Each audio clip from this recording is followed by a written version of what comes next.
et pour la énième réédition numéro 57. Donc j égale moins 1,5 plus i racine de 3 sur 2. Première question, j au carré égale moins 1,5 plus i racine de 3 sur 2 au carré.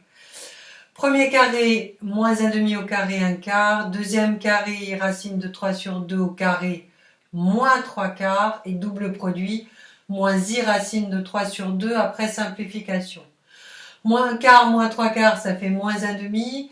Et puis avec le double produit, moins i racine de 3 sur 2.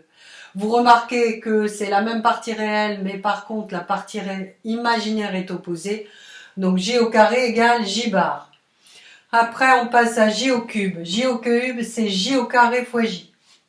Mais j au carré, c'est j bar. J bar fois j, règle, zz bar égale a carré plus b carré. Donc, moins 1,5 au carré plus racine de 3 sur 2 au carré.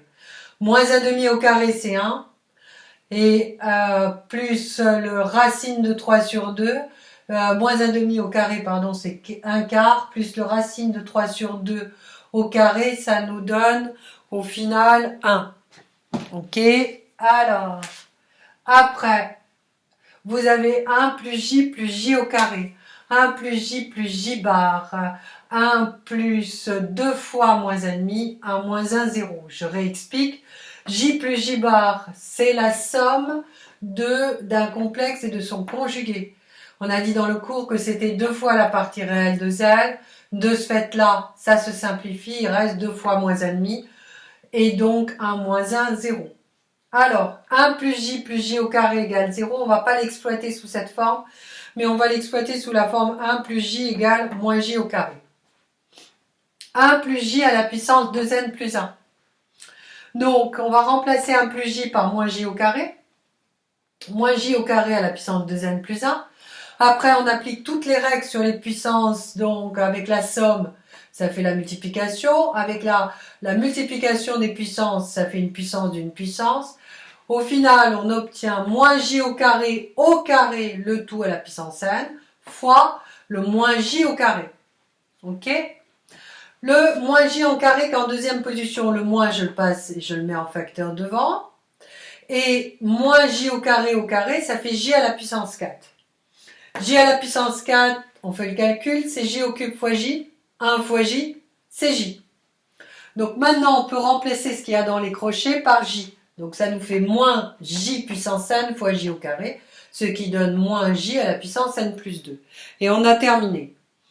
Après j à la puissance 2012, c'est j à la puissance 3 fois 670 plus 2. Pourquoi je cherche un multiple de 3? Eh bien parce que j'ai vu que j au cube, c'était égal à 1. Donc ça se simplifie, exactement comme l'exercice d'avant. J au cube à la puissance 670 fois j au carré. Règle sur les puissances. J au cube c'est 1. 1 à la puissance 670, ben c'est toujours 1. Fois j au carré c'est j bar. Donc au final ça donne j bar. À ce moment-là, j'en ai profité pour faire une liaison avec les représentations graphiques. Si j'associe à i comme d'habitude la fixe 1 dans un repère orthonormé, je fais mon cercle trigo. Au point A d'affixe j et le point B d'affixe j bar, c'est-à-dire j au carré, c'est ce qu'on a montré.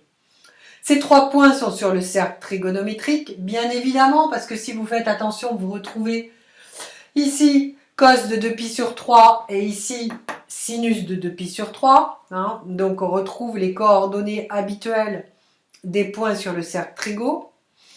Et on obtient donc un triangle équilatéral. A, un triangle équilatéral.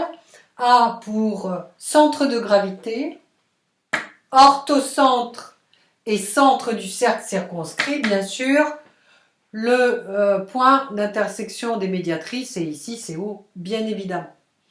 Donc, d'après le centre de gravité, on a une égalité vectorielle, et on sait que le vecteur OI, plus le vecteur OA, plus le vecteur OB, c'est le vecteur nul. Le vecteur OI, il a pour affixe 1, le vecteur OA, il a pour affixe J, et le vecteur OB, il a pour affixe J au carré ou J bar. Et on trouve bien sûr que 1 plus j au carré égale 0, ce qu'on avait déjà démontré par le calcul. Voilà pour cet exercice-là, j'ai essayé d'aller au maximum.